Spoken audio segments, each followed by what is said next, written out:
awesome. ASMR. Welcome to Everything is Awesome ASMR. On today's show, we'll start off with frozen walls of air conditioning hitting you on hot days. Sometimes after a day of walking around in blistering summer heat, I come down with a bad case of gross face.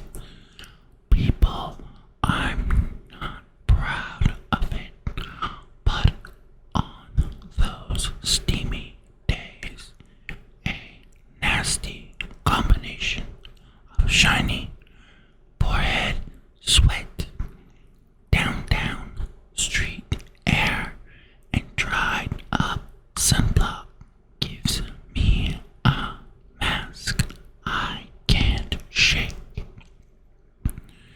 Yes, my otherwise flawless, milky, smooth complexion gets slattered with the drips, and suddenly I'm cruising around town with pit stains and a t-shirt sweat glued to my back. If you've been there, you know it's a tricky, sticky slog. But there's good news. Invisible frozen walls of cranked air conditioning exist just beyond the front door of the nearest coffee shop, post office, or convenience store. Just pop into experience a frigid slap of ice cold air right in the kisser. When you find these hidden gems of sub-zero bliss, it's like momentarily trading your slimy sweat mask for a new face, glistening wet neck, get an ice cold sponge down, sitting eyelids freeze to ice, and your disgusting hot baked face gives a relaxing smile as it's shotgun blast with a chilly round of awesome. Our next story continues with catching somebody singing in their car and sharing a laugh with them. It's late, it's quiet, and you're stuck at a red light. Casually, you glance to your left and notice a muted explosion of furiously head bobbing, furrowed eyebrows, and silent wailing inside as the driver rocks out alone and in the zone. And there's just something worth smiling about when you observe that passionate display of pure private pleasure. Only a few feet away. Suddenly, you're the producer in the booth, watching your struggling artist hit the high notes in their tight sound chamber on wheels. Yes, they're tried for years to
One starts with orange slices at halftime.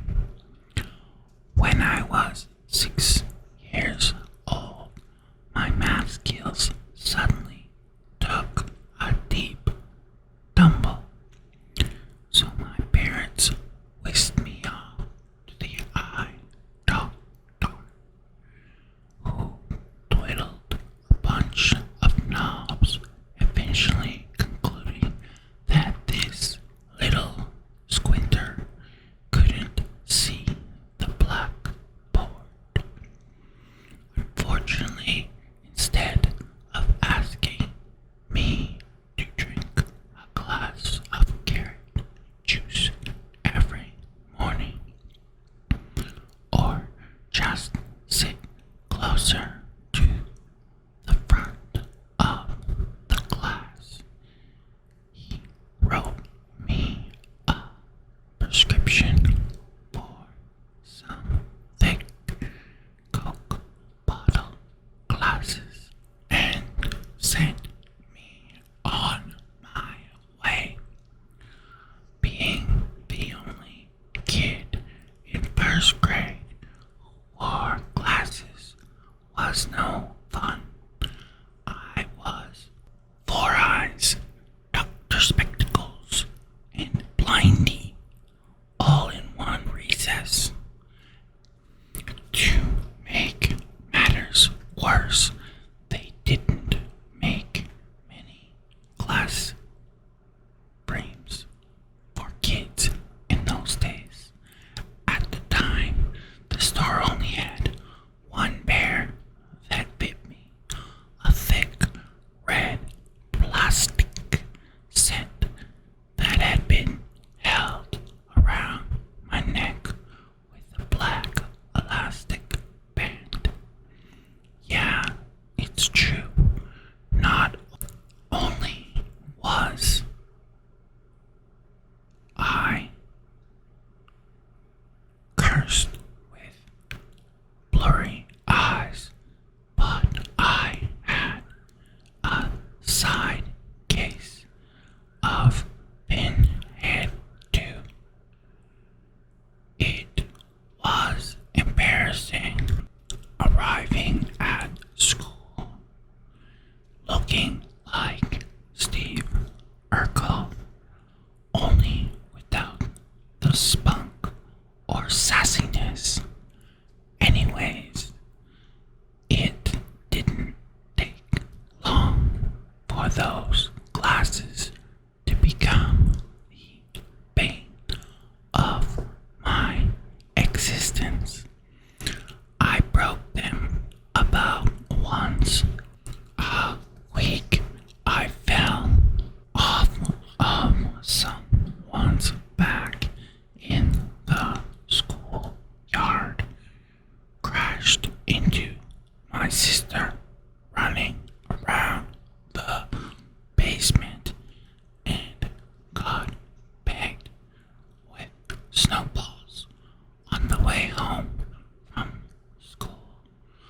I ran into a fire pole on some old, dangerous playground equipment, stepped on them getting out of bed, and left them sitting on couches and chairs around the house.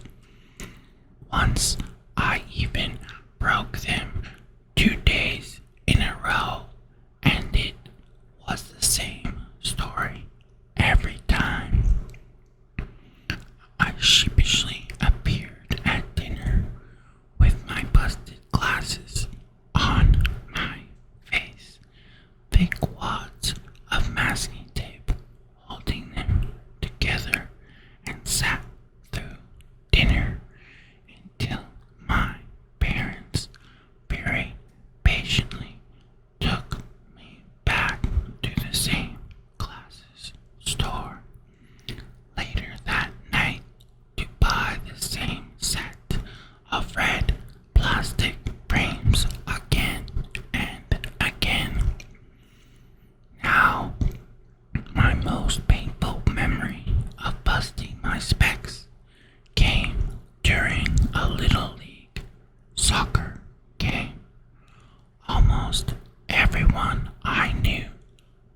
soccer as a kid, getting some exercise by joining his historical local franchise such as Jesco's Produce and A&R Auto Body, established 1956. It was my first and only season in the middle of a big playoff game when I unceremoniously took a well-booted ball to the middle of my face. My glasses cracked in two. I fell to the ground and started crying. And as the play raced on without a whistle, I slowly got my drippy self together and blindingly crawled off the field. I held half my glasses in each hand and wore a big red circle on my face from the ball, like someone had set a frying pan on me, accidentally mistaking my round, childlike features for a tightly coiled stove burner. Well, I got to the sidelines and was met with bad news. Basically, the coach wouldn't let me off the field. See, the problem was that our team was already short players, and if I went off, we'd be disqualified. Remember, this was the playoffs year. A free pizza party and a round of root beer floats were on the line. Nobody wanted the game to end. So, completely blind, tears in my eyes, my bright red, well, smack face on display for all to see. I stood in the corner of the field for the rest of the game, somehow helping our team avoid disqualification as well as victory. It was tough.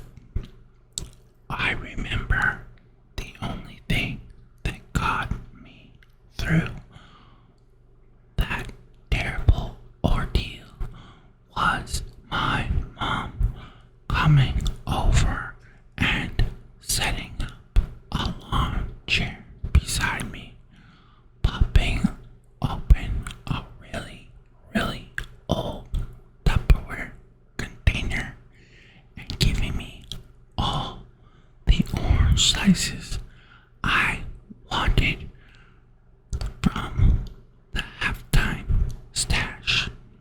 And let me tell you, I loved me some halftime orange slices.